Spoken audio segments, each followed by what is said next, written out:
अस्सलाम वालेकुम एवरीवन। आज हमारे केमिस्ट्री फर्स्ट ईयर का लेक्चर नंबर 21 है, जिसके अंदर हम लोग जो है वो गैस लॉज को डिस्कस करेंगे। तो सबसे पहला लॉ डिस्कस करने से पहले आपको ये पता होना चाहिए कि गैस लॉज बेसिकली क्या है और क्यों यूज़ कर रहे हैं हम लोग। तो गैस लॉज बेसिकली आपको गैसेस के बिहेवियर के बारे में बताएंगे कि आप अगर प्रेशर या टेम्परेचर को चेंज करते हैं तो आपके वॉल्यूम पे गैस के क्या इफ़ेक्ट आता है। तो इसमें ये बताएंगे कि कुछ गैसेस यूनिफॉर्मली जो है वो काम कर रही होंगी कि एक ही काम होगा जो किसी लॉ ने बताया हुआ है, तो वो आइडियल गैसेस होंगी, और कुछ गैसेस ऐसी होंगी जो उसको फॉलो नहीं कर रही होंगी, वो कैसी होंगी, नॉन आइडियल गैसेस होंगी। अब आपके पास उन्होंने कहा कि इसके लिए डिफरेंट साइंटिस्ट ने जो है वो लॉज दिए हुए हैं, जिसमें आपके पास बॉयल्स लॉ है, चार्ल्स, डाल्टन, ग्राहम, इन सब ने अपने अपने बिहेवियर के मुताबिक, यानी कि उन्होंने अपनी अपनी जो स्टडी की हुई है उसके मुताबिक गैस के बिहेवियर को स्टडी किया। उन्होंने बताया कि गैस का बिहेवियर कैसे एक्सटर्नल कंडीशंस यानी बाहर की कंडीशन, टेम्परेचर, प्रेशर को चेंज करने से चेंज हो जाता है। उसमें जो सबसे पहला लॉ है वो बॉयल्स लॉ, जो 1662 में आपको बॉयल्स ने दिया। ठीक है, इस बॉयल्स ने क्या कहा, इसने आपको दो चीज़ों के रिलेशन बताए, वॉल्यूम और प्रेशर का। इसने किनका बताया, वॉल्यूम और प्रेशर का। यानी इसने बताया कि अगर हम प्रेशर को ऐसे करें तो वॉल्यूम को ये हो जाएगा। ठीक है, अब क्या होगा ये हम देखेंगे। तो उससे पहले ये चीज़ याद रखिएगा कि इसने सिर्फ इन दो चीज़ों को डिस्कस किया है। इसने टेम्परेचर को भी क्या कर दिया, कांस्टेंट। ड्यूरिंग हिज एक्सपेरिमेंट इसने क्या किया, टेम्परेचर को कांस्टेंट रखा। एन यानी मोल्स ऑफ गैस की कितनी गैस यूज़ की है वो भी चेंज नहीं की, यानी जितनी एक्सपेरिमेंट के स्टार्ट में यूज़ हुई है एंड तक उतनी ही रही है, मोल्स ऑफ गैस भी चेंज नहीं किए। इसने सिर्फ दो चीज़ें चेंज की। इसने बताया कि अगर हम प्रेशर को इंक्रीज करते हैं तो वॉल्यूम डिक्रीज करेगा, प्रेशर को डिक्रीज करते हैं तो वॉल्यूम इंक्रीज करेगा। इन शॉर्ट इसने बताया कि प्रेशर और वॉल्यूम का इनवर्स रिलेशन होता है। ठीक है, या आप कह सकते हैं V is inversely proportional to 1/P, यानी प्रेशर।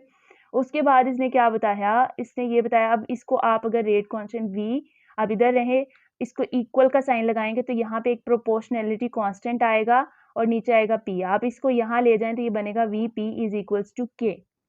ठीक है, अब आपके पास एक इनिशियल गैस है, यानी अभी आपने उस पर कोई काम नहीं किया, अभी आपने उसको एक पिस्टन लगा के कंटेनर में रखा है, तो उसका जो वॉल्यूम है वो V1 है और उसका प्रेशर P1 है जो है K के इक्वल। उसके बाद उसने क्या कहा, उन्होंने कहा जब आपने प्रेशर वॉल्यूम चेंजेस होते रहे और लास्ट पे जब आपने उसका वॉल्यूम चेक किया तो वो V2 और P2 इक्वल था K के। इन शॉर्ट उसने क्या कहा, उसने कहा दोनों चीज़ें सेम आएंगी, आंसर दोनों का प्रोडक्ट का सेम आएगा। तो उसने कहा आपको कि V1 P1 इक्वल आएगा V2 P2 के, कि आप प्रेशर चेंज कर रहे हैं, वॉल्यूम चेंज हो रहा है, लेकिन उनका प्रोडक्ट क्या आएगा, सेम आएगा। अब ये कैसे आएगा, उसने उसके लिए एक्सपेरिमेंटल वेरिफिकेशन भी दी। अब वो क्या दी हम उसको करके देखते हैं। अंदर उसने क्या कहा, उसने कहा कि अगर आप टेम्परेचर कांस्टेंट रखें, आपने एक्सपेरिमेंट के शुरू से लेकर एंड तक टेम्परेचर को नहीं छेड़ना, ये होगा 25 डिग्री सेल्सियस, और मोल्स एन यानी कि कितनी गैस आपने इस कंटेनर में ली है उसको भी नहीं छेड़ना। सपोज इसने 1 मोल ली है, ये मैंने खुद बता दिया, उसने नहीं बताया कि उसने कितनी ली है। बहरहाल शुरू से एंड तक आपने वही रखनी है, उसके अंदर मजीद एडिशन या उसमें से गैस को नहीं निकालना। फिर उसने क्या किया, फर्स्ट पे उसने एक कंटेनर लिया, उसको टाइट फिटेड पिस्टन यानी कि ढक्कन से बंद कर दिया, और उसके साथ एक मैनोमीटर वॉल्यूम को चेंज होते देखने के लिए उसने क्या लगाया, मैनोमीटर लगाया। अब उसने फर्स्ट पे कितना जो है वो प्रेशर लगाया, उसने 2 atm प्रेशर लगाया, तो उसने मैनोमीटर पे चेक किया तो वॉल्यूम था 1 dm³। कितना था, 1 dm³। अब उसने क्या किया, उसने इसको 2 से मल्टीप्लाई कर दिया और यानी कि डबल कर दिया, 2 2 ज़ा 4 atm प्रेशर कर दिया। डबल प्रेशर जब उसने किया तो देखें ये 2 से मल्टीप्लाई हुआ, उतना ही 2 से डिवाइड करके आपके पास वॉल्यूम कम हो गया, यानी जितना प्रेशर बढ़ा उतना वॉल्यूम जो है वो आपके पास कम हो गया। तो 2 atm से 4 atm प्रेशर हुआ तो वॉल्यूम 1 dm³ से उसका हाफ यानी 0.5 dm³ हो गया।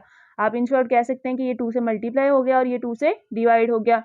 उसके बाद उसने फर्दर जो है वो प्रेशर को बढ़ाया, 6 atm कर दिया। जब उसने प्रेशर को मजीद 2 से मल्टीप्लाई किया, यानी कि 2 2 ज़ा 4 2 3 ज़ा 6, तो इतना ही ये डिवाइड हो गया।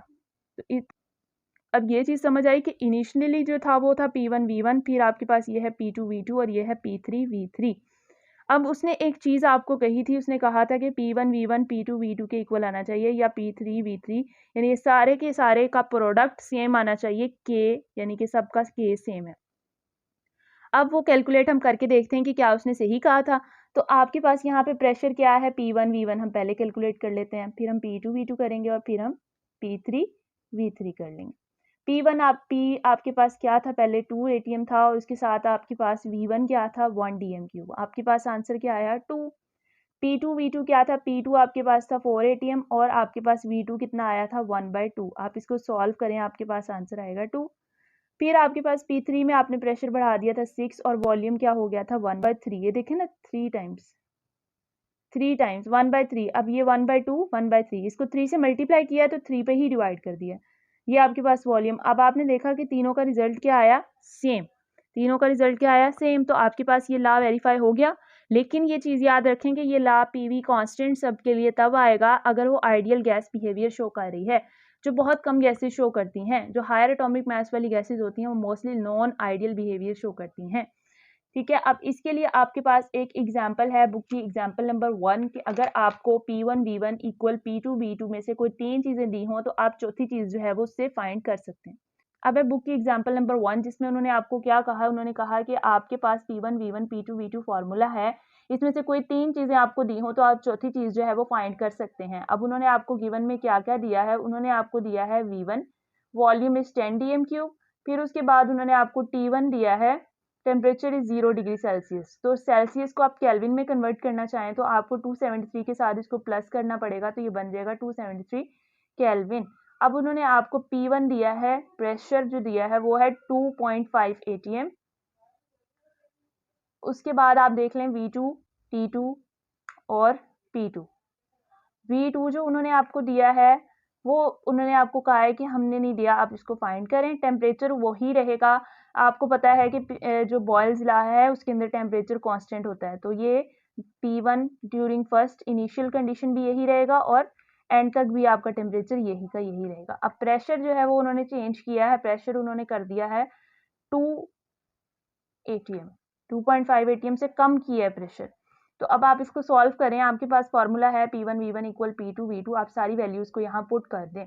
आपके पास V2 नहीं है तो आप V2 को अलहदा कर दें और बाकी सारे अब ये यहाँ है V2 अलहदा रहेगा P2 यहाँ मल्टीप्लाई हो रहा है यहाँ जाके क्या हो जाएगा डिवाइड। अब आप इसमें वैल्यूज़ पुट कर दें P1 आपके पास है 2.5 फिर आपके पास है 10 वॉल्यूम और P2 आपके पास है 2 आप इसको सॉल्व करेंगे आपके पास आंसर आ गया 12.5 DM³।